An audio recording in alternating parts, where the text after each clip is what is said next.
What's up, STS Nation, and welcome to another episode of Surviving the Survivor, the podcast that promises to bring you the very best guests in all of true crime.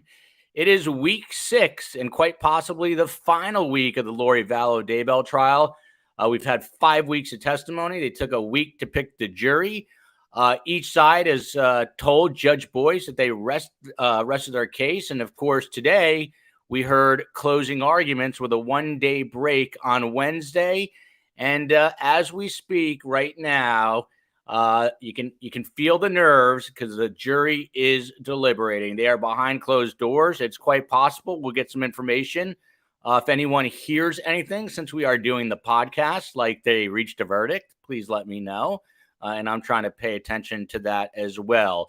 Of course, unless you've been living under a rock, you know it is the trial of the so-called Doomsday Mom, Lori Vallow, the wildly twisted story of a seemingly loving mother, a self-proclaimed devout member of the Church of Jesus Christ of Latter-day Saints, who clearly veered way off course and became involved in the deaths of as many as 5 people, including her own children. Now, we've got the best guest in the business, and it takes me a little bit to get through it. Someone gave me some tood the other day that I read too long an intro, and I told them to buzz off. So bear with me. Jean Fisher.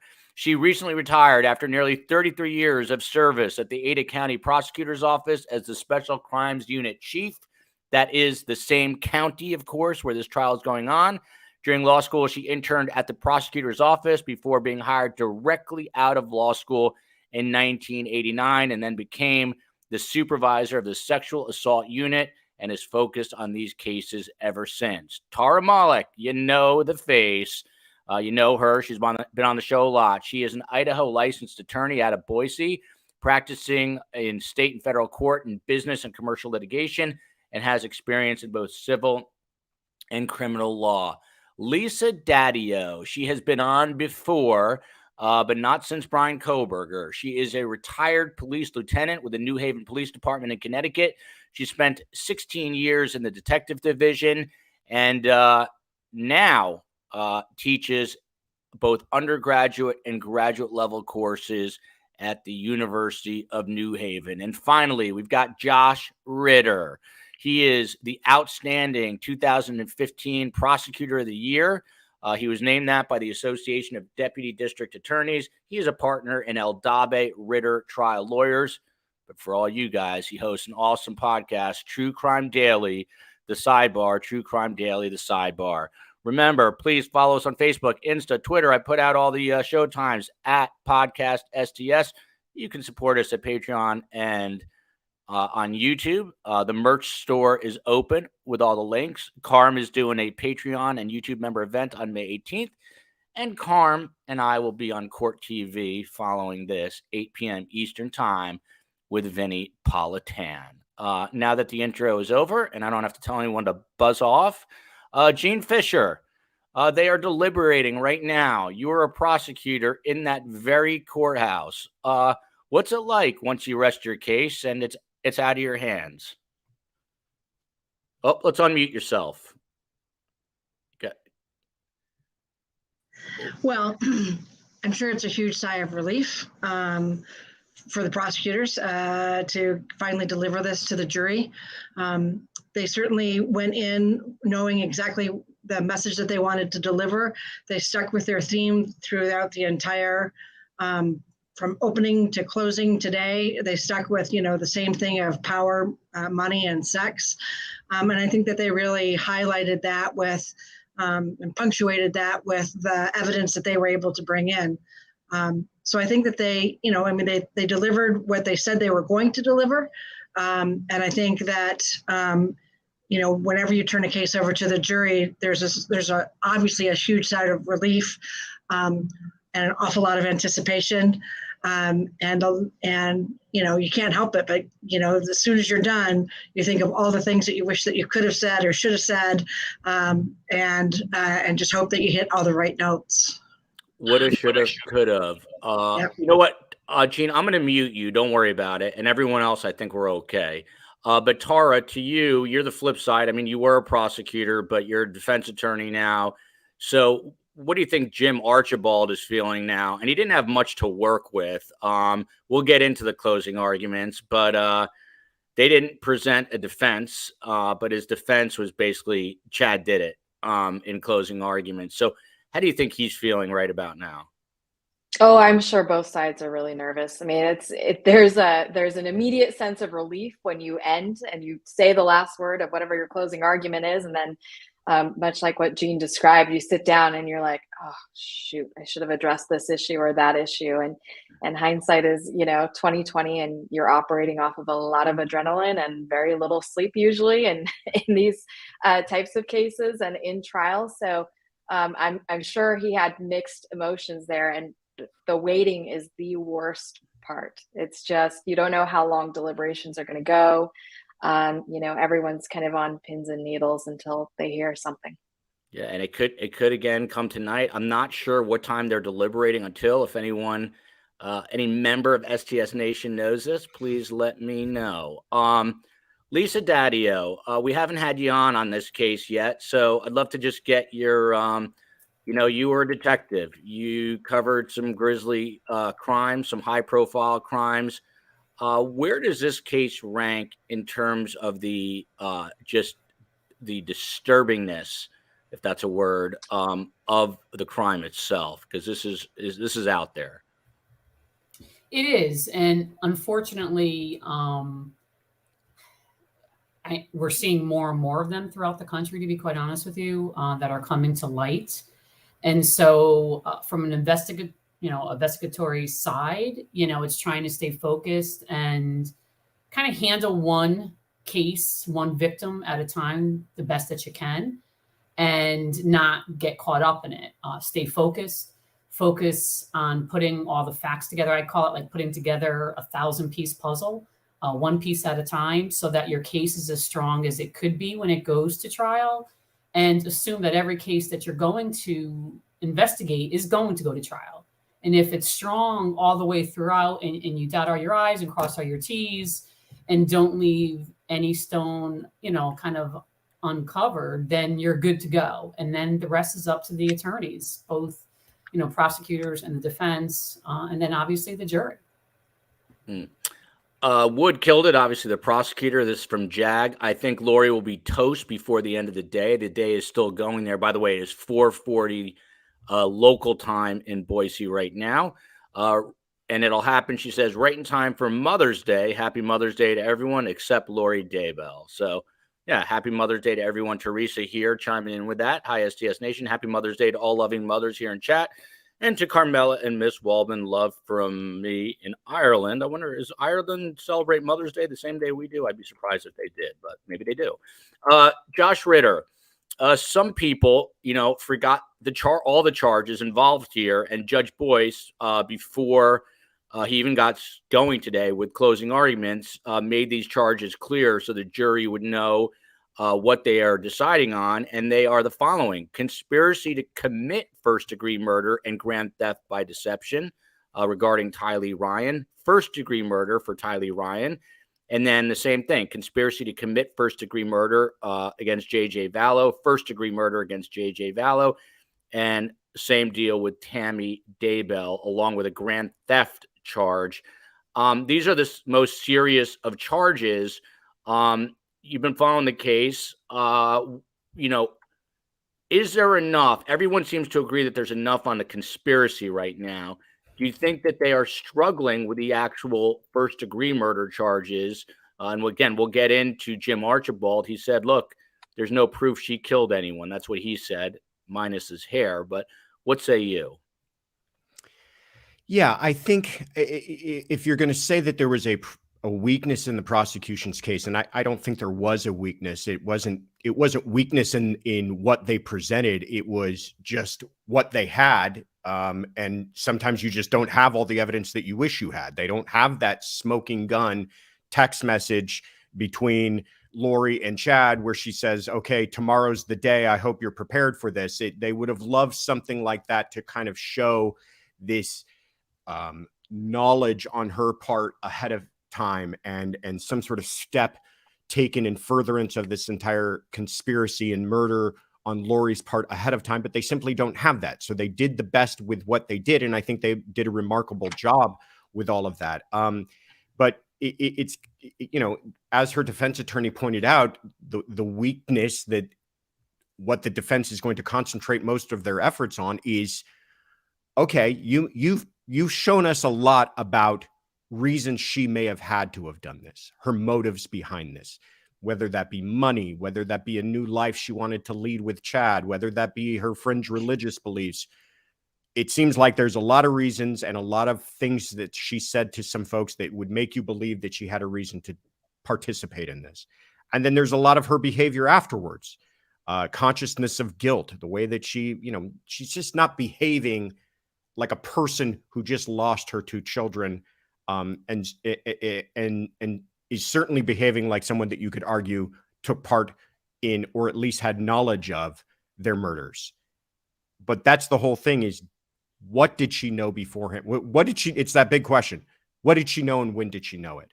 And that's really tying this whole case together for them on Lori, is, was there enough to push jurors over the edge to say she knew so much about all of this that she must have known beforehand, regardless of having that smoking gun evidence? She must have known and must have taken part because of all the circumstantial evidence. And, you know, I hate to kind of leave it up to the jurors, but it is up to the jurors. Time will tell. We're going to see what their verdict is. If you're asking me to predict when, I don't think we're going to get anything today. I think it was too big of a case and too much for them to go over. But, you know, jurors love to come back on Fridays, and we're just lined up against that right now. So we'll see what happens. That's a good point. Friday is tomorrow. Friday is already here. It's in the future in Australia, where some people are watching right now. Old Lady Snoop is saying, should we interfere with your show if we get a verdict? Yes, you should. You should let me know and jump right in. She also said she was scraping ice off of her truck last week. You got to move to Miami. And I read it was 42 degrees in Idaho the other day. So look, there is hope in more southerly places. I'll leave it at that. Stephanie's saying, hello, STS gang. Jimmy and Jeannie are friends of the show. Back to you, Lisa DADIO. You've dealt with a lot of criminals in your life. Lori walked in the courtroom today. We've been reporting today she was wearing gray dress pants, a black top, a black cardigan, which, by the way, a lot of jury consultants said, don't wear black. It looks like you're mourning, but she was. She was holding a manila envelope. No one knows what was in there, and we never will, I don't think. And she, at moments, was laughing on arguably Judgment Day for her, the biggest day of her life. But there have been a lot of moments throughout this case where she is exhibiting bizarre behavior. There was one day where she wanted to leave the courtroom, but more so when some very graphic autopsy and crime scene photos were shown, she's cackling a little bit in the background. What do you make of this behavior as a human observer, as a police investigator? So immediately when you mentioned the clothes that she wore today, the first thing I thought of, like you said, was mourning, which is interesting. You know, it's a double-edged sword kind of thing. You know, is she mourning because she knows it's going to be the last day, and therefore her life is in the hands of the jury? Is she mourning to have some type of empathy or sympathy from the jury, you know, because of what's happening? Her bizarre behavior, we've seen actually with a lot of these horrific cases, especially when a mother is involved. And so, you know, for me as a mom, I think immediately that like the person has lost their mind and they had to have done it. Like I can't feel bad for that person. I feel automatically like it's kind of a defensive thing, like what people do when they're caught. A lot of times they'll laugh, they act inappropriately. But I think that's a major turnoff for the jury. That's just, you know, my observations. And it would be a turnoff for me as an investigator as well. It's like, you're not upset that your kids are dead. You know, you're not upset that they think that you did all this, and yet, you know, you're claiming to be innocent. And so not a good ploy, I don't think, as an investigator. And definitely if I was sitting on the jury, it would be a tough one for me today. Teresa writes, in my opinion, Lori Vallow Daybell will be convicted. So question, will she be put on suicide watch first? Gene Fisher, to you, is there kind of a standard operating procedure in Ada County, especially among high profile inmates, if she was to be convicted today? Obviously, she wouldn't be sentenced, I don't think, right away. Would they put her on suicide watch? Do you know? I don't know that there's actually a set standard for anybody who gets convicted, but certainly she already comes into this with a history preceding, her preceding these events. She was on a mental hold that delayed the case for a significant period of time, and had to get a certain amount of treatment for that, so that she could be held competent. And those are all things that are not going to escape. They're not going to escape the jury. The jury didn't hear any evidence about her mental illness. They were allowed to talk a little bit about religion, but of course, they also heard that the religion was just used as a ploy in this instance to commit these acts. But in her particular case, yeah, I suspect that she would be put on a suicide watch just because of the nature of her mental state before the trial started.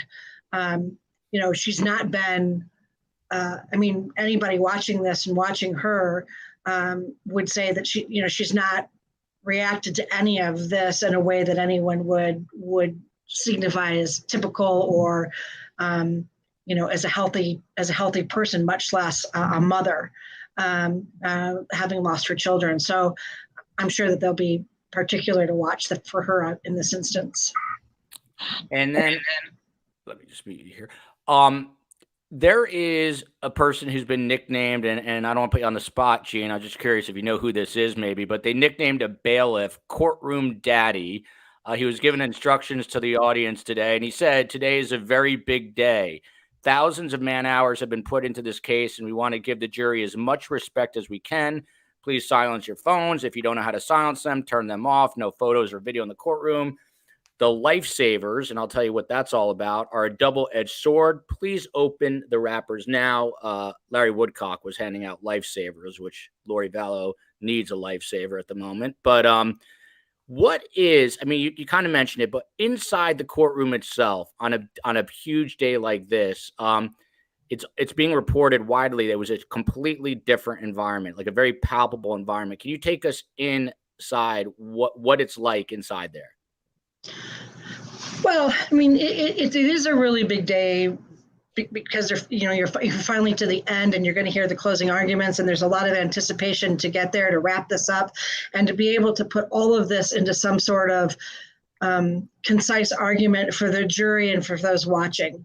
Remember when this case first started, and I think it was a couple of weeks into it, there were questions that people were asking here, even locally, that felt like the prosecution was ping-ponging around a little bit. They were jumping from issue to issue and bringing people in and out of context or out of sequence. And that's just to be expected given the nature of the case, the fact that they had to bring in witnesses from many different states. And there had been considerable delay, and they're working around different schedules. And so finally, on a day like today, you want to be able to, there's great anticipation that the prosecutor is going to stand up and deliver, this closing argument that is going to put everything that you have heard in context and relate it to the jury in one big final argument for them all to understand. And so there's a lot of heaviness and anticipation. There's the gravity of it all too. Up until now, you kind of get caught up in into the day-to-day sort of gossipy parts of some of the trial, what she's wearing, what somebody's doing, this is and that. And sometimes you kind of lose the sense of what we're here for. And so when they walk in today and you're delivering a closing argument on a murder case that involves, 3 individuals, 2 of them are children, the gravity of that is so much more real.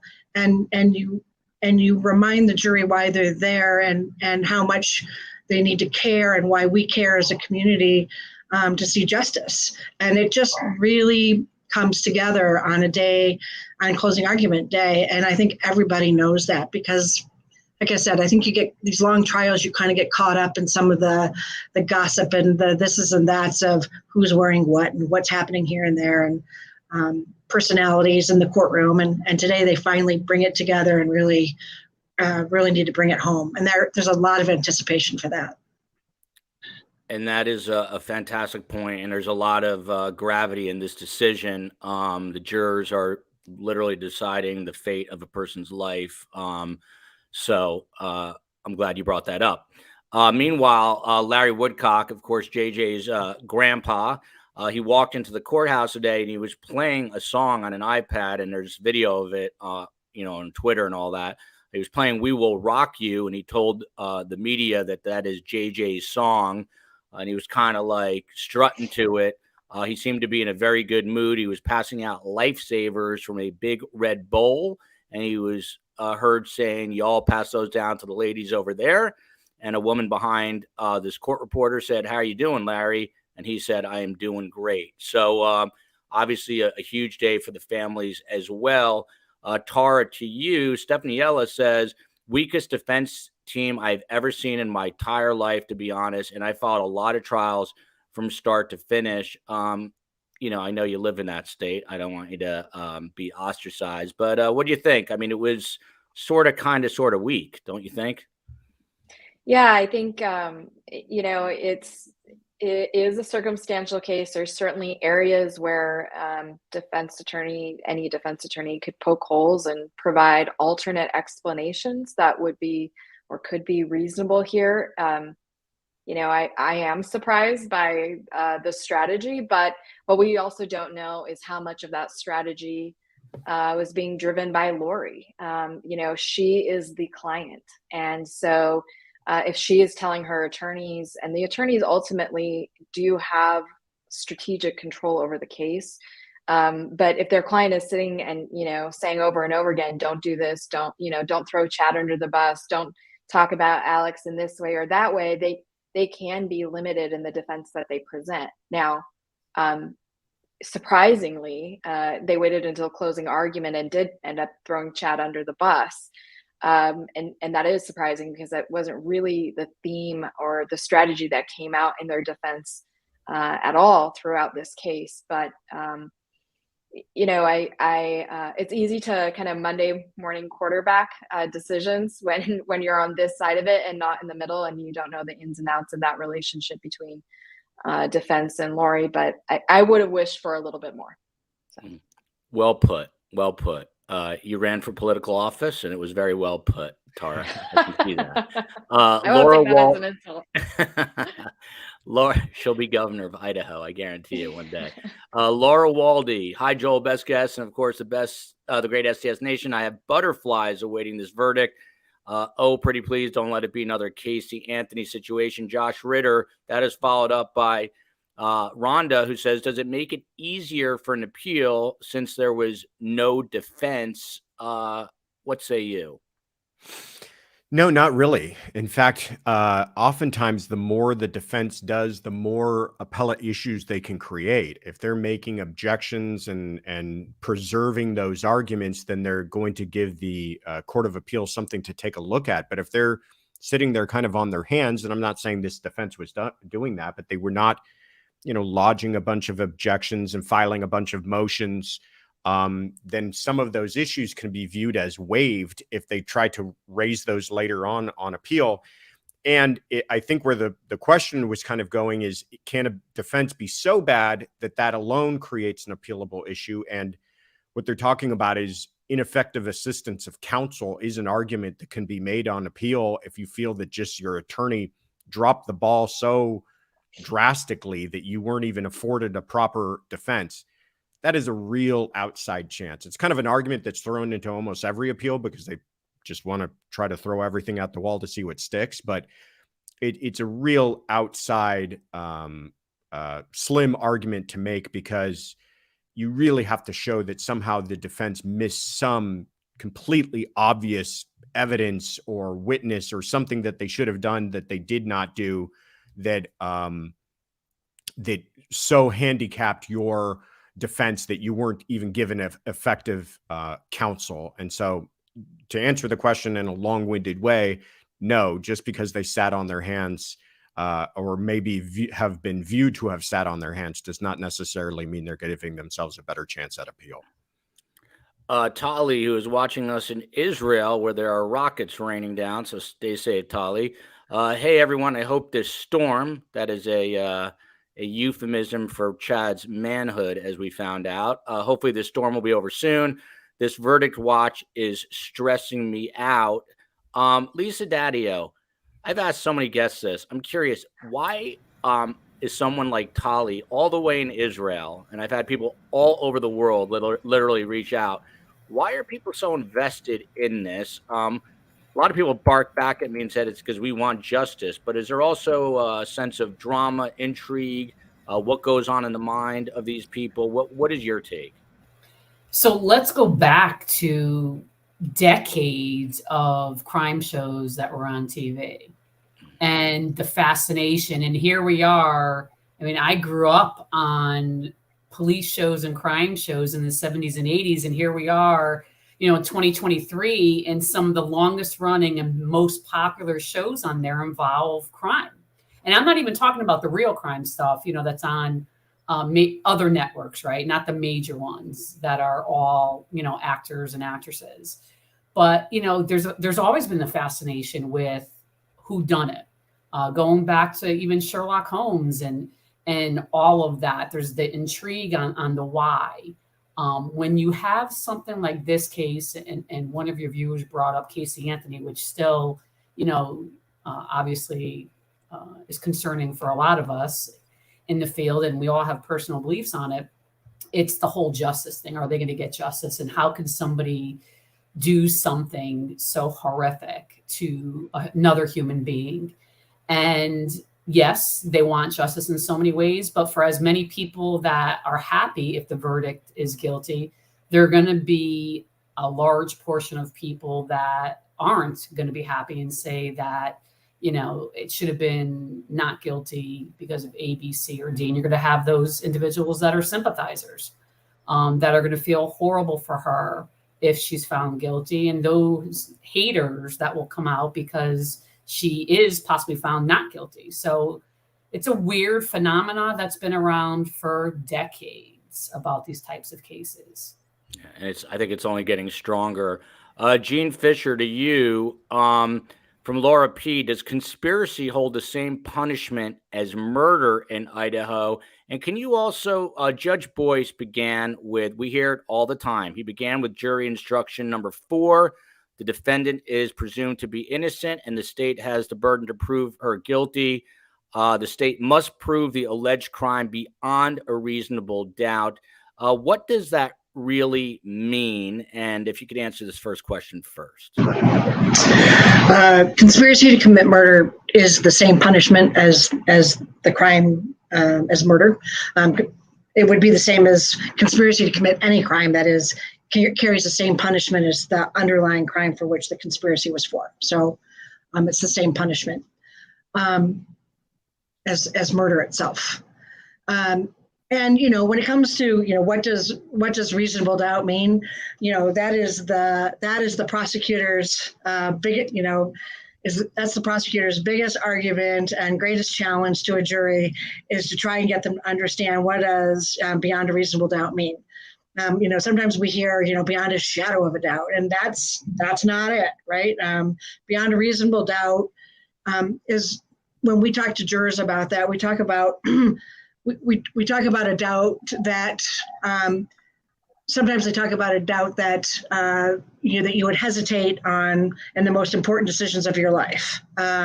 So there's different ways of going about proving reasonable doubt. For me, I just really like to pull all the elements out of each event, of each crime, and literally be able to check it off in front of the jury about how the state was able to prove each and every element, without keep going over what is reasonable doubt or what isn't. Because it's an awkward word, and instead, we pull out the elements and we literally go through that. She's been identified, the date's been identified, it's in the state of Idaho, the child's been identified, and then we talk about whether it's a conspiracy For instance, in these cases, it's important to lay out for the jury that a conspiracy doesn't require the actual act to have completely occurred. It just is it's a conspiracy between at least two people, and that at least one overt act must have been accomplished. And you literally check that off in front of a jury. In this instance, there were many, many overt acts that I think the prosecution were able to check off. And you literally can check those off in front of the jury as far as what the elements are. And that's how I go about proving reasonable doubt. The rest of it is argument about why and motive and those sorts of things. But I think you just go through and check off each element so that the jury understands what has been proven to them and what is left to decide. This is kind of a whodunit case. It's not a traditional whodunit in that it's not a boogeyman. Nobody thinks it's that. And even the defense doesn't think it's we don't know what happened to these kids, or they all now think Chad did it. And so proving your elements in this instance really is a matter of checking off the elements of each each criminal case. The counts in there, and showing the jury, that you can check them off and prove them. It's not. It's more about that than trying to describe what is or isn't reasonable doubt. I'm not sure I answered that exactly the way I intended to, but maybe Josh can help. But that's where I'm going. It sounded good to me. I'm gonna get to Josh in one sec, but someone just asked, where is Lori right now? And she's in her jail cell, as far as I know, or a holding cell. But someone is also asking, do you think she's nervous? Lisa DADIO, I'm going to go back to you because you're the expert on criminals. People have described her as a psychopath and narcissist. Do you think she's sitting in there worried the way a normal human being would be worried, nibbling on her fingernails? Or is this just, does she believe in her heart of hearts that she's going to, get off on these charges? I personally don't think she's nervous at all, for a lot of the characteristics that you mentioned. And so I think that she probably thinks, due to her personality type, that she's going to get off, and there's just no way.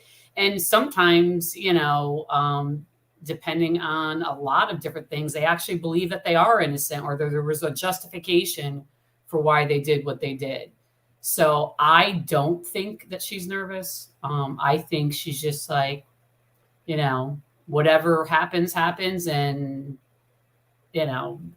I'll take what the jury says or doesn't say. And, if she's innocent or found not guilty, then, we'll have to obviously deal with that. But if she's found guilty, I'm sure she's going to claim her innocence. So we've seen that before too. So it's an odd thing to witness when someone is charged with these types of crimes, their reaction to it typically, and go back to previous trials that were high profile. And I say this is high profile because we have people throughout the world that are watching this case. And so, it's one of those that there's such a huge following throughout the world about it that, she is also probably enamored by the notoriety of it, which is just crazy to me. And that's why some people are thrilled there are no cameras, and why some people are really upset that there are no cameras. Laura Waldy, yay, Joshua and Tara are here, two of my favorite guests, followed by Love Joshua Ritter, yay. So he's got his fan club here, followed by Stephanie Ella. This has become an anthem for our show, Buzz Off Brad. And then Jennifer in Jersey has got my back. Good for you, Joel. It's your show. She's talking about my intros. Julie says no Brads allowed. And look, we've got Brazil in the house today. Haven't seen that in a while. So Brazil is here. And it is true. Lisa DADIO is right. It is a trial that has the entire world engaged. Tara, to you. So let's move into breaking down the closing arguments on the part of both the state and the defense. I'll kind of go back and forth here. Rob Wood, he is the Madison County prosecuting attorney. He presented the closing arguments today, Tara, and he started the way they opened the trial in opening statements. He said that money, power, and sex, those were the three words we heard in the beginning. Beginning in October 2018, Lori Vallow and Chad Daybell set in motion events along the way. It included her brother Alex Cox to participate in a conspiracy unencumbered and free of obstacles. This plan was driven by Lori Vallow's desire for and use of money, power, and sex. And this plan must end today in the verdicts you render in this trial. What about that for an opening salvo in the closing arguments to grab the jury's attention? Is it normal for them to kind of go full circle here? Yeah, absolutely. A good attorney is going to have a theme that runs throughout the entire case from start to finish. You don't have to have a theme, but as humans, it's natural for us in these types of situations to want the answer to the question of why. And the question of why is the motive in a case. And so they started off really strong and very clear about the motive here, which was, sex, money, and power. And then, they built this kind of house brick by brick with all the circumstantial evidence. And at the end, that's their opportunity to wrap a bow around it and to bring it back and say, I told you in the beginning this was about sex, money, and power. I told you the evidence was going to show that. Here I'm reminding you again that it was about sex, money, and power now. And then they had a PowerPoint presentation where they went through and they had slides that said, sex, and here's what it is, and here's how the evidence kind of ties up and relates, and money and power in the same thing. And so I think that was very persuasive. I think that was a well done kind of a full circle moment for the prosecution. I didn't want to reveal this secret, but Ritter and I actually text every day about our clothes. So we did. No, we didn't. We had no idea. I think every guy in America has the same shirt, right, Josh? Even when I'm not coming on the show, I wear the same shirt as you. I love to hear that. All right, so on to the defense. We'll go back and forth between the defense and the state. Jim Archibald, the lead defense counsel, he started off, Josh Ritter, by thanking everyone for their service, saying that you have a tough job. And we talked about this almost 7 weeks ago when we first met. And he says this case has been difficult. We're getting close to the end. Thank you so much for being patient. We respect the jobs you do. So he's kind of kissing up to the jury, but then got into it saying, who is Lori Vallow? What happened? Where did it happen? When did it happen? Why did it happen? That's what you've been asked to figure out. That's what you need to be convinced of beyond a reasonable doubt. And says, Lori was born in California. She turns 50 next month. She got married right out of high school. She got divorced. She went to beauty school. She got married and divorced again. And she worked very hard as a single mother. Obviously, his strategy is to try to humanize her. In a few moments from what I just read, he starts to tear into Chad Daybell and throws him under the bus, which is obviously what their only defense would have been. And I thought it would have been stronger against Alex, but what about this way to open it? I mean, he's got very little to work with, but he's trying to turn her into a human being here. Yeah, and I think that's exactly what it is he's got very little to work with. So, butter up the jury a little bit if you can and explain to them how difficult their job is. Last thing you want them thinking is that this is a really simple case and that it's a slam dunk. You want them going back into that jury room convinced of the idea that, no, this is incredibly complex. And, we're going to really have to sit here and think about things because the prosecution's job, conversely, is to say, no, we laid this out for you step by step. And now in closing arguments, I've connected all the dots for you. And this should be relatively simple for you to arrive at a conclusion here. So, yeah, I mean, he's going to have to play into that realm of reasonable doubt as to, confusion, right? Where was she? What was she doing? What were her specific actions? What steps? Can you name the steps she actually took in the furtherance of this conspiracy? And if she's got, and again, you got to think about this. He only needs one or two of them. So if he's got one or two jurors back there asking these types of questions who aren't fully convinced about her actual involvement, aside from her knowledge after the fact, that's, I think, the best he can shoot for. I'm not trying to say that's what's going to happen or that was all that convincing, but that's kind of what he was left with. And defense attorneys, I have learned from doing the show, love to say it only takes one. And we'll see. I think it's going to be hard to get that one. Salty Cowgirl. Hello, STS Nation, and best guest ever and ever and ever from Wyoming. About to fall off the edge of my seat, to Lisa DADIO's point that everyone is, nervous about this. Retired nurse. Hey, STS Nation, even though they said D, that's okay. I'll forgive them. I think Rob Wood's closing argument was amazing. And Stephanie, I love Josh Ritter. I've been following him for years. What is not to love about Josh Ritter? Catherine Regier from Hawaii. Tara, just as smart as she is beautiful. Aloha to Catherine. Gene Fisher, back to you. So right out of the gates, the state, after talking about reasonable doubt, puts up a photo of Ty Lee and says, Rob Wood says, and I quote, "She was burned and buried in Chad Daybell's backyard. What was left of her body, they dumped in a green bucket and buried in a pet cemetery on top of a piece of her skull. Ty Lee was gone and buried and out of the way, but Lori Vallow kept collecting Ty Lee's money." I mean, that is hard to even listen to. The reporters in there said it was brutal to see these photos. Is this a strategy of shock value to show the jurors what a despicable act this was? Yeah, I wouldn't call it shock value. I would say it's a punctuation of just how serious this crime was, how malicious and just how aberrant the whole murder was. I think that they have to be able to punctuate that with the jury on a murder or a conspiracy to commit murder. They talk about things like malice aforethought and a malignant heart. And those are all things that the jurors are getting instructions about. And what better way to describe a malignant heart than to be able to describe the way in which this body was found, this 17-year-old child, and how her body was mutilated and left. I think there's just no better way to punctuate that. And they did the same. They walked through for the next two. They did the same with JJ as they did talking about Tammy. Hers obviously was a little bit different, but they punctuated the malice and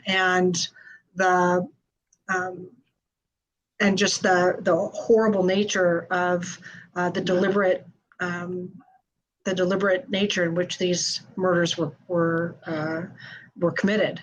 So I think it really brings home to the jury that seriousness. And when you talked earlier about how quiet was there today, it was palpably different. I mean, that's the kind of thing I'm talking about. I mean, everybody's expecting to hear that prosecutor stand up and really deliver that impassioned last closing argument, and he had a lot to work with these three victims and how they were found and the nature in which their bodies were destroyed.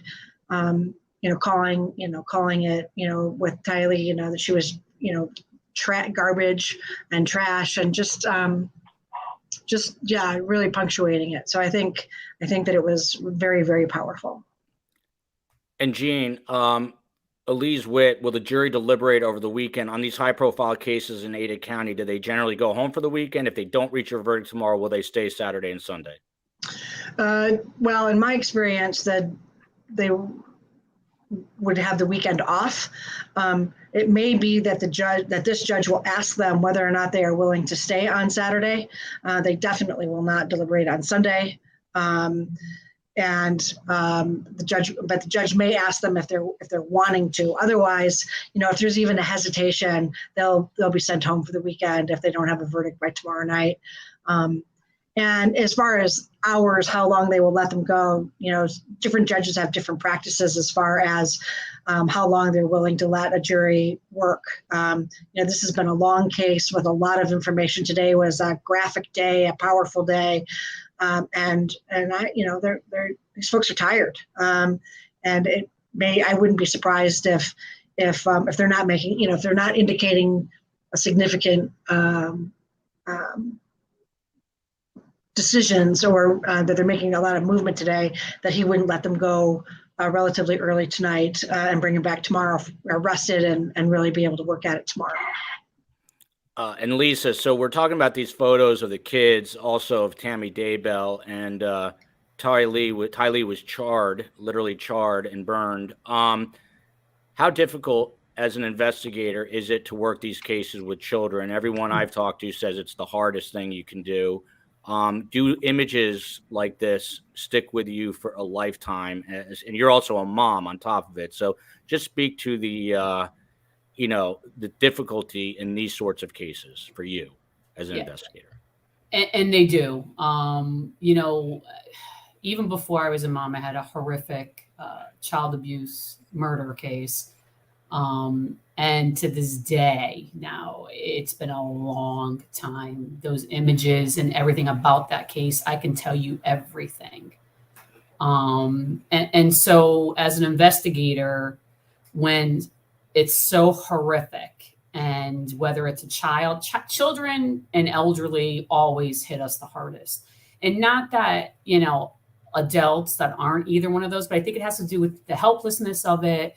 They're so vulnerable, but any person that is murdered the way that these three victims were haunt the investigators, and they'll never forget it. And, to the jurors that saw those images repeatedly throughout this trial, they're never going to forget it either. And so you deal with all this type of secondary trauma from seeing the images and then just thinking about it and reliving it. As an investigator, you can't let that interfere and get in the way of your investigations. You don't want to be biased and make mistakes that can cause a not guilty verdict. So, it's one of those things that now we're really proactive in debriefing as investigators and getting into mental health and talking about counseling and going to talk to people after cases like this that are just horrific. Tara, so the next photo, as Jean alluded to, was JJ, 7 years old. And Rob Wood says, and I quote here, JJ's voice was silenced forever by a strip of duct tape placed across his mouth. A white plastic bag was placed over his head where it was secured tightly with duct tape wrapped around and around from his forehead to his neck. The evidence says he struggled and we'll never know how long he fought before they wrapped tape around his wrists and ankles. He stopped breathing, his heart stopped beating, and he died. It was a brutal, horrific murder of a 7-year-old boy with special needs. I mean, it is rough. It's hard for me to read that because I've got a boy that's turning 4 on Sunday, and 2 daughters, not to mention. But it's heavy stuff. Again, I guess kind of what I asked Jean, the state is leaving no stone unturned with imagery. In news, you learn, don't use cliches. Don't say it's a mother's worst nightmare, which you hear on the news, by the way, every night. Don't ever use that. That's what you're taught by good news directors. Instead, you describe how the child was killed and the reality of it. And that's what the state is doing here. Is it effective? Oh, yeah, absolutely. I think it's really effective. I mean, number one, doing what Jean had talked about initially, which is just the gravity of the situation and the seriousness of the charges that Lori is facing. But also there's another reason that, they're bringing this up and they have to remind the jury, because there's been so much evidence, especially in a case like this. There's been so much evidence presented to them so far. They need to start talking about that physical evidence again and reminding them and connecting that physical evidence to the elements of the crime that they're trying to prove. And in this particular, case, we're talking about a conspiracy, and we're talking about, some good stuff as it relates to Chad and to Alex, and obviously defense threw Chad under the bus in the closing arguments. But as the prosecution said many times during their closing argument, and asked the rhetorical question, what ties Alex, to Chad? What ties Chad to Alex? It's Lori. And so when they're describing like how JJ, had the duct tape around his neck that was, around the plastic bag on his head, and how he had his wrists bound. It goes back to their theory of, and the connection between Lori and, the crime as well. As you recall, Lori's hair was on a piece of duct tape. That was the duct tape around JJ's body. There's a connection there. The fact that his wrists were bound, and some of the other DNA evidence as well. So it's graphic and it is effective because it's reminding everybody, like, here, there are real victims here. Don't forget that. But it's also effective in the sense of, it is the state's ultimate burden and duty to tie this all together and convince these jurors that this person who's standing trial is the one who committed the crime. Well put. Brennell, she did not spell defense wrong. She has that Canadian flag. That's how they spell it in that country. The defense, in my opinion, made Chad look like a complete idiot, in which he is. But in doing so, he also made Lori look like one as well by following Chad. Keep that in mind, Josh, because I'm about to read to you the next part of the defense closings. Jim Archibald says, "Who is Chad Daybell?" he asked them. Lori read some of his books, and Jim Archibald explains all about the religious teachings, the 144,000 followers, evil spirits, light and dark ratings, zombies, Jesus being in the temple. And he said, quite a remarkable change in Lori from people who knew her. What the heck is going on? How can this be? And he goes on to say, 1 year after meeting Chad, 4 people are dead. Archibald reminds the jurors they should not consider Charles' death in this case, as Lori is not facing charges here in Idaho for his death. It is an obvious ploy to throw Chad Daybell right under the proverbial bus. Is he doing an effective job from what I just read to you to try to make that happen in the minds of the jurors? No, I mean, I don't find that all that effective. I'm shocked, kind of, and I agree with what Tara said earlier, that we don't know all the inner workings of her defense team and what things may have been off limits and where they may have been getting pushback from their client. But I am shocked that more of this case didn't sound like the comments that you just read there from the closing. That to me, I thought they were going to paint her as one of his victims, one of Chad's victims, that Chad took the life of his wife, he took the life of these 2 innocent children, and he robbed this poor woman of her motherhood by, convincing her of all of this kind of religious nonsense. And she just followed him because she's hapless and innocent and everything else. And I really thought that was going to be the theme that we were going to be hearing throughout the case. And we didn't, and it didn't kind of materialize during the case and during their cross-examination. And then it seemed as though he limped into it a bit in closing argument. But to me, that was, if they're going to go with any defense beyond just saying the people didn't reach their burden, if they were going to present the jurors with some alternative to her having participated in these murders, then the obvious candidate would have been Chad, and you would have thought you would have heard more about that. So I don't know if that was convincing. I didn't find it convincing. Lisa DADIO. So court reporters, and I mean news reporters, said that the jurors during these closings were taking copious notes. They were looking at Rob Wood, the lead prosecutor here, as he was giving his argument. They were looking at Lori back at the counselor delivering the closing arguments. Is there any way to read a jury? And I mean, I know you've been in the courtroom many times, not as a lawyer, but, to provide expert testimony. What kind of burden is it on these jurors to possibly remand someone to state prison for the rest of their lives? I mean, it's pretty heavy. Yeah, of course it's heavy. This case, like so many, they're tasked with theoretically sending somebody away for the rest of their lives, and they have to live with that decision. I think what helps justify it, obviously, is the horrific nature of the crimes. And most people are visual, meaning that as they're describing the bodies as they're describing the scenes, and obviously they're seeing the images, they meaning the jury is also visualizing it. And even as you were saying it to me, I immediately started visualizing it, and I had goosebumps everywhere, and it got a little nauseous. Why? Because I can see it. And so that makes it easier if I was sitting on a jury, which of course I never would be on a jury for a lot of reasons, but, for the jury to find guilt, because they have to find blame for the horrific nature of this case.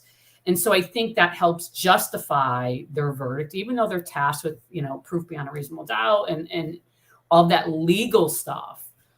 Taking notes isn't surprising. It's been a long journey, and the brain can only retain so much. And everybody's perception of something or what they heard could be different than somebody else's. So, I think it's great that they're writing things down. It helps their memory as they're in deliberations. And, when I've testified, I'm always looking at the jury. The attorney could be here asking me a question, and I'm looking at the jury box. And I'm reading what they're doing. Are they receptive to what I'm saying? What type of affect do they have? And then for me as a person, someone who is keen to observations, I'm looking at that as well to see if there's a connection made. And I think they are too with the attorney, and even Lori, seeing what her reaction to what the prosecutor is saying is huge. Just a very quick programming note, just a reminder, in about 17 minutes, I have to hop off, and we'll wrap the show at about an hour and 15 minutes today, because Carm is a big celebrity now, and she has to do court TV, and I will be on with her. But if we do reach a verdict, and the chief marketing officer is going to probably hate me for this, but I'm going to try to come back on a little later, and I might even ask some of these guys to join me if we do get a verdict around 10 Eastern time or something, to take your questions in a very freestyle format. So you got to follow me, Twitter at Podcast STS, and I'll put all that info out as soon as I know it myself. KCL, who I would hire as a news reporter if I was a news director, a job I would never want. Joel, best guest in true crime. Gigi, the one and only Gigi McKelvey of Pretty Lies and Alibis, a friend of the show. She said the jurors asked for dinner to be brought in, and they are staying late tonight. She believes this will be a quick verdict. Tara, jurors, people in general like to eat. Is that a sign, you think, that we're going to hear something tonight? No, I don't think so. It's not unusual. It's a case ends, even if it ends mid-morning, lunch is brought in or dinner is brought in. Generally what happens is they will eat and continue to deliberate. But unfortunately, we can't read the pizza tea leaves and say that means we're going to get a verdict soon. So I love this. I love STS Nation. Like a salty cowgirl. Joel, tell anyone who tells you how to run your show that their comment is getting the algorithm chugging. That is true. That is true. To you, Gene Fisher. So the state kind of switched over after showing these very grisly photos. They also say, by the way, that Chad and Lori had to move that it was a very deliberate move to Rexburg, Idaho. He says they couldn't kill the kids in Arizona where they had friends and family. Moving to Rexburg, Idaho was the catalyst for these murders.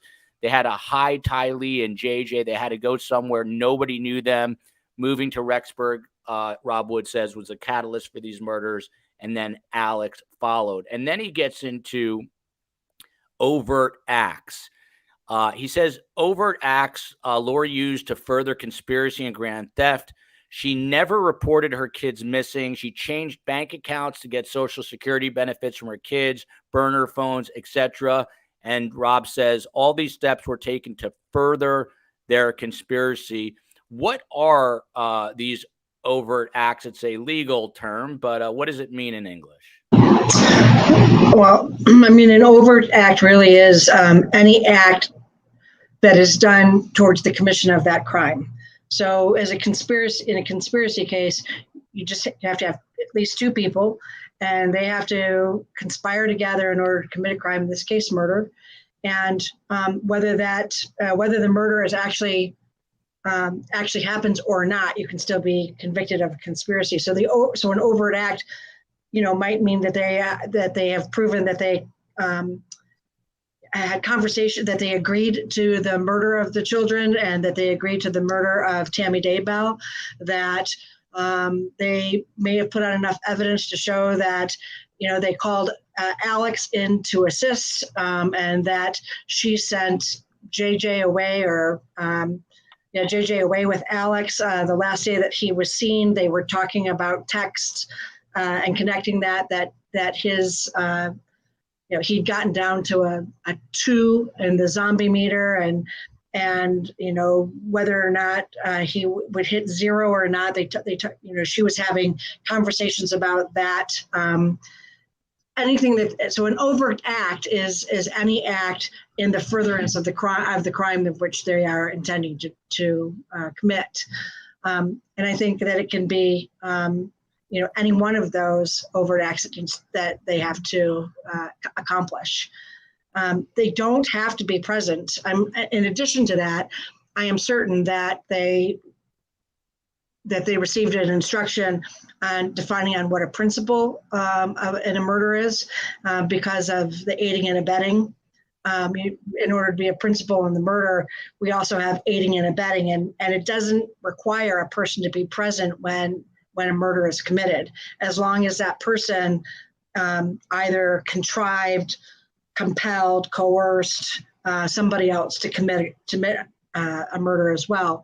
So in this instance, they have that instruction with them as well, that Lori Vallow contrived or compelled or coerced somebody to commit these acts as well. So there's lots of different routes and avenues for this jury, which makes it could make it more confusing for them. But I do think that they have a lot to look at as far as the evidence. And we're all getting a free legal education courtesy of Jean Fisher, who's been studying this basically her entire life. For those who are interested, Mother's Day is in March. We missed it in Ireland. However, it is May 14th in Holland. So still time there. And speaking of that, I've got to get something for my mom. Mother's Day is March in the UK. Lorna following up there. To you, Josh Ritter with the beautiful shirt. He flipped the script here. He said it wasn't Lori who needed money. He says he respects the state's argument that this is about money, sex, and power. But he says Charles Vallow is making between $400,000 and $500,000 a year. He says that Lori was receiving far less in Social Security money after Charles' death.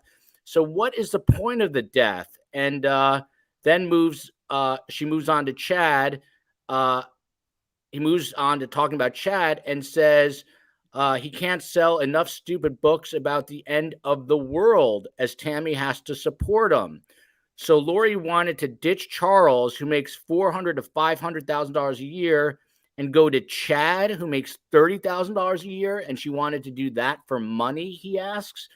It's an interesting argument. I mean, if I was a juror, I would say to myself, number one, this guy is so dopey just when you look at him, but then you find out the ex-husband or the deceased husband, number 4, was making $500,000 a year. This guy was making 30 grand. Maybe it was about the money for Chad and not about Lori. Am I just a numbskull? Will the jurors see right through this? One, you're not a numbskull. No. No, I think it's a fairly decent argument. Again, I don't know how convincing it will be, but especially when the prosecution puts out there a theory where they didn't entirely need one, but they went ahead and decided that they were going to present this theory about money, power, and sex to the jury. If you can start to chisel away at that as a defense attorney, you're going to chisel away at their case and make it look as though what the prosecution promised to you, they didn't entirely deliver. And what they promised are not things that they exactly needed to deliver. Quite frankly, they needed to prove this crime, and the motive for it isn't required, but they wanted to give that to jurors, and I understand why. But if you can attack that and poke holes in it, then it appears as though you're poking holes in the entire case.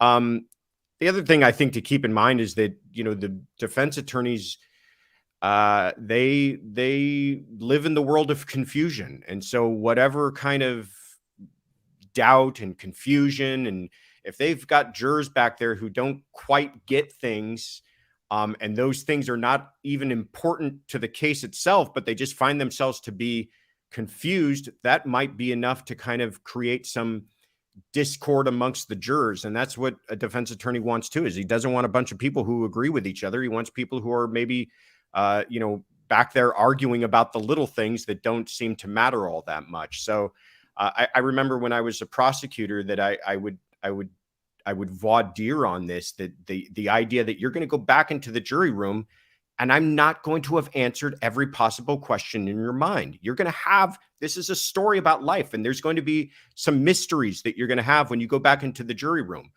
But those mysteries aren't going to be about the elements of this case. But people are people, and if they find something that they don't understand, and if you're the defense attorney and you've got them thinking about that rather than about the two poor children who are buried in the ground, then I think that you're halfway to doing your job.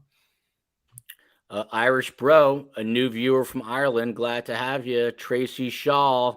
I woke up at 5 a.m. South Australian time to watch this. You guys are doing a great job. Thank you. I wouldn't do that for my own show. So thank you, Tracy. I'm not a morning. I'm a notorious night owl. I stay up late every night and then scramble every day. That is Joel's MO for all of you who want to know. Tara MALEK, Chad convinced her she's a goddess. Jim Archibald goes on here, the defense. In the year Chad convinced her she was a goddess, how many converts did Lori have? He says 0, a big fat 0. How many converts did Chad have? I count 6. Melanie, Audrey, etc., he says. This great cause of saving the world and gathering up the 144,000, Chad got 6 and Lori got 0. And to that other viewer's point, by the way, it kind of makes Lori look like a ineffective and a dope because she can't even get followers. But anyway, Chad's racking up the followers. Jim Archibald says, do some simple math. Chad has 143,994 people left to gather before Jesus come at the rate of 6 people a year. That will take Chad 24,000 years to get this army assembled. The math is ridiculous. And then Jim Archibald goes on to say, hey, people have sex outside of marriage every day. Don't look at my client. He said that people were glaring at his client, by the way, throughout the trial. I don't know. He starts to lose me here. Is he grasping at straws with these arguments? Yes. I mean, it doesn't make a whole lot of sense to me either. I was reviewing the, kind of the play-by-play on the closing arguments, and I was like, I don't know where he's going with this. I think Josh has a good point, and he's right. It's, if as a defense attorney, you can go in and I call it muddying the waters. If you can muddy the waters enough and confuse the jurors, that's helpful for a defense. The prosecution came in with a PowerPoint. They had everything itemized on these slides. They had everything in categories, and the defense comes in and says, well, what about this? And starts stirring things up. And there is a point, a good point, which is, yeah, people have affairs all the time. That's a fact of life. But why it was not, in my opinion, effective of an argument is because he could have used that time on other things and other pieces of evidence that he could have poked holes in, because of the circumstantial nature of this case. And I don't think he did a great job, especially if the jury's glaring at his client. He's not reading the room real well. I mean, that's not a great strategy to come in and be like, don't glare, people have affairs. It's like, that's not helpful. So you're going to have to come up with something else. And instead, I think it would have been much more effective to come in and talk about, the actual physical pieces of evidence, maybe some of the DNA, and provide alternate possibilities or explanations on some of those, and really hammer on, there's nothing in here that, you can tie directly back to Lori, but just my opinion on it. So. And I have to wrap in just a couple minutes. Adam Bluefire says Lori's guilty as hell, pun intended.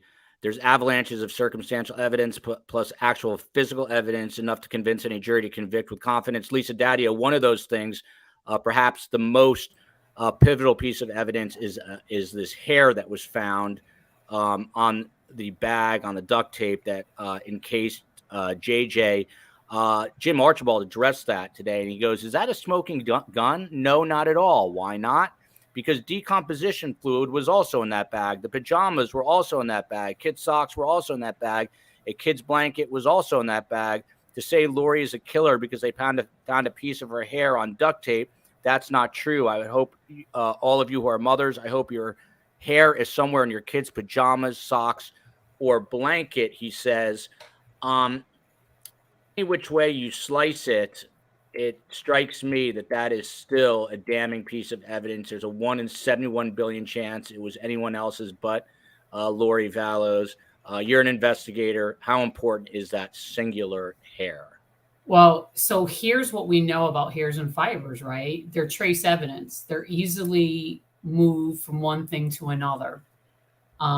Is it possible it was on something else and then got on the tape? And yeah, I do think that's it. We know who it comes back to, but we also know how easy it is to have hair found on articles of clothing that aren't yours.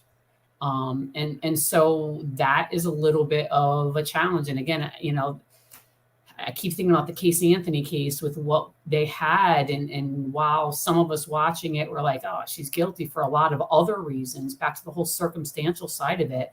Circumstantial cases that go to trial are difficult. They're difficult for the prosecutors. They're difficult for the investigators. And you just hope that, the jury can see through some of that. I've had convictions on murder cases that were all circumstantial. And there's no doubt in my mind when we arrested the person that they did it. Investigators aren't going ahead and arresting people who didn't do crimes most of the time. I would never say all the time, even though I would like to think that nobody would ever do that. But we know for a fact that has happened in the past. So while it's damning because it's Lori's, I also think that it could be possible that that hair got on the tape because it was on something else that maybe that was on the victim. Belle Michelle, Jersey girl, where I hail from, not far from Lisa DADIO, became a YouTube member. Thank you. And then she added this: smash that like button, please. Please do it. I really appreciate that. As my kids say, gets the algorithm chugging. The elephant in the room is the storm. And I'll put this one on you, Josh Ritter. That is a euphemism for Chad's manhood. Jim Archibald did not stray away from it. At the very end, he says, if there's anything we've learned about a storm, you hide from a storm. You seek shelter from a storm. Lori spent her whole life protecting her children. Thank you. Thank you again. It's become sort of a laughing stock of the trial. Josh Ritter, Prosecutor of the Year. Did he have to mention the storm since it's become kind of like a running joke in this trial? And did he handle it well? And will there be a conviction, and how soon? And 50 more questions, but I'll leave it at that. I probably could have done without reference to the storm. I think we all probably could have done without it. I think there will be a conviction. I'm not in the camp that it's going to come all that soon, and that's not because of the strength of the case. But you got to understand, these people have been sitting there for 5 weeks now. That's a lot of evidence to go over. I mean, in my experience, jurors sometimes take an hour or two just getting to know each other and picking a foreperson and figuring out, okay, where are the exhibits and how do we fill out these jury forms? I mean, it's not just sitting back and taking a vote. And I think that they realize the consequences of all of this. And I think they're going to meticulously go through a lot of it, even if they do feel convinced. But having said all of that, Friday is tomorrow. And I know that people, if they feel convinced, want to get things done before the weekend. So I guess that hedges my bet either way and doesn't really answer your question. So I'll leave it at that. Don't worry. That happens to me very often. Lisa DADIO, a retired police lieutenant with the New Haven Police Department, an excellent investigator. She is now a teacher and teaches at the University of New Haven. To you, Lisa, will this be a conviction, and how soon will we get the verdict? I'm going to say it's a conviction, and I'm going to guess it's by tomorrow so that they can resume their lives come Saturday. Tara MALEK. She's an Idaho licensed attorney practicing in state and federal court in business and commercial litigation in Boise. And she has experience in both civil and criminal law. What's going to happen, Tara? You know the answer. I don't. I can't read the tea leaves. I mean, my guess is that this jury has been, well, I know they've been very diligent throughout the trial. They've paid attention. I certainly haven't heard anything about any of them nodding off. So I think that there's going to be some very intense discussions that are happening right now. You know, I'm thinking it's going to be a late Friday, maybe Monday or early Monday verdict would be my guess if I had to guess. And of course, last but not least, we leave her because she's got the most experience in Ada County. It is Jean Fisher. She retired after 33 years of service at the Ada County Prosecutor's Office. She started her career when she was about 3 years old. She was hanging out at the prosecutor's office, and that's why she knows her stuff. Teresa's comment, prayers for the jury, will respect their decision on how many charges they convict Lori on. At the end of the day, Jean, we have to respect this is the judicial system. Do you think there will be a conviction, and how soon? All right, this is going to throw you. I think they're going to have some convictions tomorrow afternoon, but they may come down with convictions on the conspiracy to commit murder and a hung jury on murder. They just may not say, they may just say, we just don't know who did it, but we're satisfied beyond a reasonable doubt that she was involved and there was a conspiracy, and that's good enough for us. And even though this weekend's not a holiday weekend, it is Mother's Day on Sunday, and I think this jury will be ready to be done. So I'm saying a split verdict tomorrow afternoon. Before you send the hate mail, you send it to Jean Fisher at hatemail.com. Now, Jean knows the system really well. She makes a great point, and we're going to see. Time will tell. Only the jurors know what's going on. There's 12 of them deliberating, and we will find out soon enough. Until then, love you, America. Love you, Boise. Love you, Connecticut. Love you, LA. Love you, Australia, Ireland, Austria, all these other countries, Holland. Check out Twitter. My Twitter handle is podcaststs, at podcaststs, and I will try to put up times, and we might get back on the air later tonight because I'm a news junkie. Until then, love you.